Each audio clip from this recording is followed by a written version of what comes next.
Ari, a beautiful person, a poet, a writer. She is the president of Powerline's Healing by Sea Ministries, and she lives her philosophy of self-empowerment, which for her is a lifelong mission of spirituality. She's a minister of metaphysics and a traditional Reiki master. Arida is a columnist with the Key West newspaper, the Blue Paper. Her work also has been published in the Key West Citizen. An example of Arida's poetry will be featured in Flower Conroy's upcoming anthology. We had a wonderful workshop at the library that Flower led for us. And that led to a publication that is going to come out soon. And Arida's work will be in there. And it will be published through a grant by the Anne McKee Foundation. Arida began writing poetry in the 6th grade and became involved with the Key West Poetry Guild by reading an original piece at their celebration of the Black History Poets program. She's also a professional event planner and loves to have parties for people. Yay! Here's Arida. All right.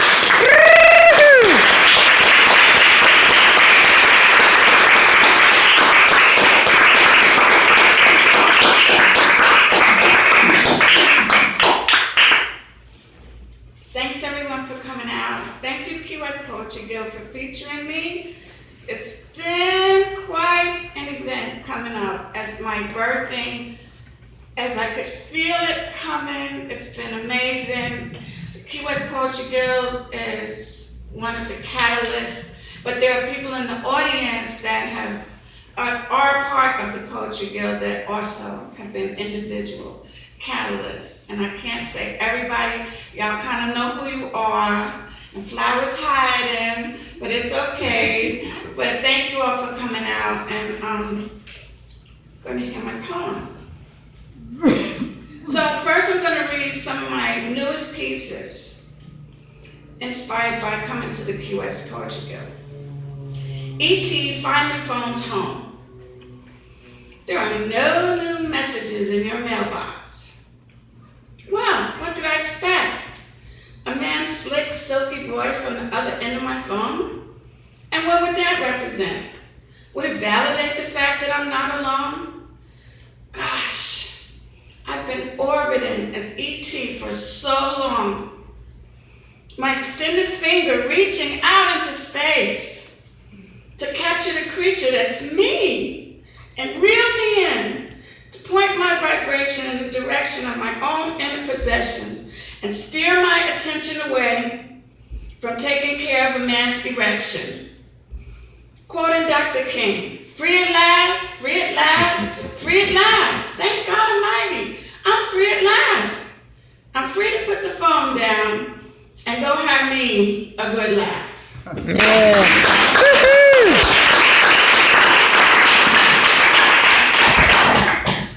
This is entitled Key West Poetry Guild, The Birthing Room, and one of my spiritual godmothers is in the room.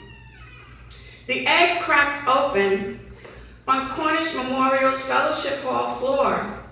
The arms of the Key West Poetry Guild caught me in their warm embrace, but some was stuck inside. I screamed and cried. It was there that I was born, half woman, half child, naked and shaking, cold and exposed on the Fellowship Hall floor at Cornish Memorial. I can't believe these people clapping for me, cutting my umbilical cord, wrapping me in blankets, and they could see me in my fetal position, arms and legs tucked under, after hiding in the womb all these years. The light hurt my eyes, but I could definitely feel the creative vibes as my placenta trickled down, and then an afterbirth eruption. This is what it sounds like to be alive. Pow! It's done. A new day come.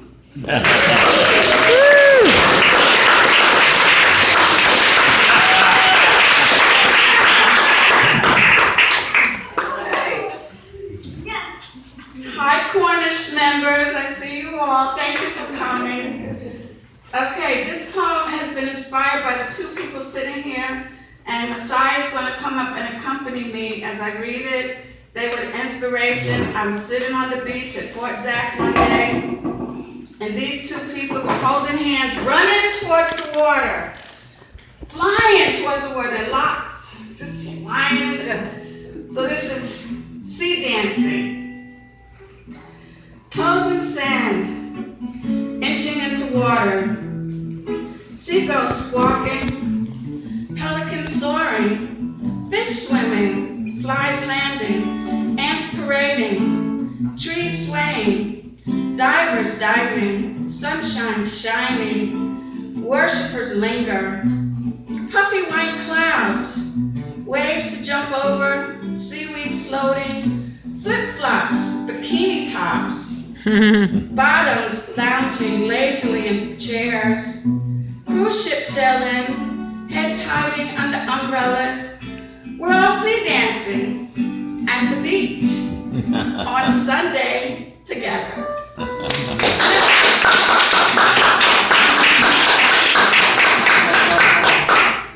Picnic tables full of food, barbecue grills with blazing flames, different dialects spoken out here, different skin colors out here. No need for makeup out here, or nail polish, or false pretenses, or hate out here. A sincere tranquilizer, except for jet skis roaring and helicopters chasing. Towels to lie on, cold soda to drink. To the right, couples kissing. To the left, children laughing. We're all sea dancing at the beach on Sunday together.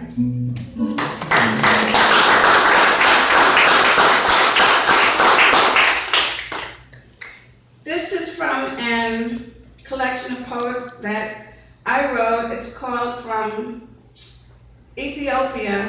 This is the name of the book that I'm going to one day publish. From the rivers of Ethiopia, to be African. How many people will I be in this lifetime? To be African is to be free, free from slavery. To be African is to lay naked on Mother Earth and have her as your pillow, as the sky is your blanket and the trees as your protective big brothers, and the song of the sparrow as your lullaby, as you close your eyes and your mind drifts to times of laying beyond the river with your sister. Your sister is laughing, and you are happy, happy to be African, happy to be Indian, happy to be me, yes, happy to be me. Should it feel this good to be African, lying naked amongst the leaves, amongst the trees? It feels happy, happy to be African, happy to be Indian, happy to be me, yes, happy to be me.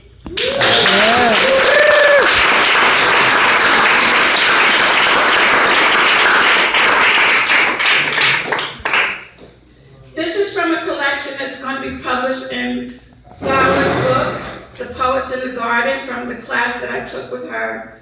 She's amazing. She is our poet laureate for Key West, and I'm so grateful to be under her wing. I'm right there. So this is called The Closet. You all are at my coming out party, okay? The Closet. I no longer need you to see me as the vixen I've always been, hiding a compulsion for love underneath the coat of sin. I have hated this part of me so long and wanted to lock myself away under hangers that would bend because the expansion wasn't that strong. The feathers stole, I'd sashay away. The African gowns jumped to the beat of the drums. The island sarongs wrapped around my waist, easy to come off or be pushed aside whenever there was a ready muscle to ride. And animal sounds equaled the pounds waves make on the ocean floor. Okay, I'm closing the closet door because it contains empty ghosts of who I wanted to be, a crazy melodrama ending in a pile that is uniquely and unequivocally me.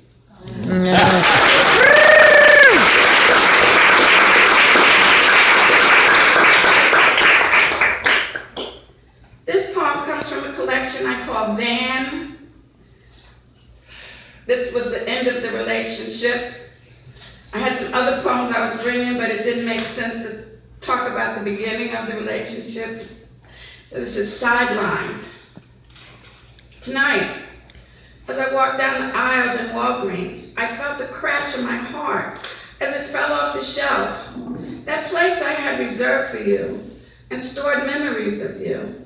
I reached for my heart as it headed towards the floor, but it escaped my grasp as I wished there were a carpet so that my heart wouldn't break and the store clerk wouldn't have to bring her broom.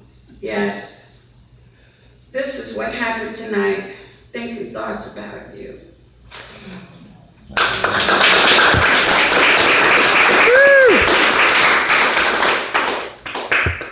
And the last one I'm going to do to my mother.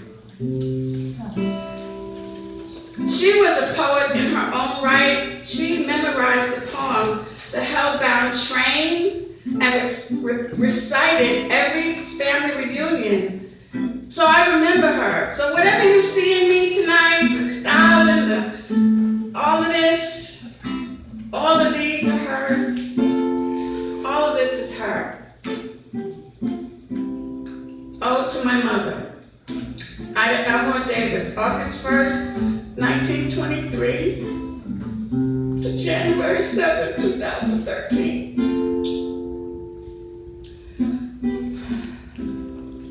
Mom, I have so much gratitude for loving me in spite of all I put you through. When you saw your lost and drunken daughter being led to the slaughter, you decided to give the order and save my life. When I was trying to die, now I realize, looking back through the lens of time, you never turned a blind eye.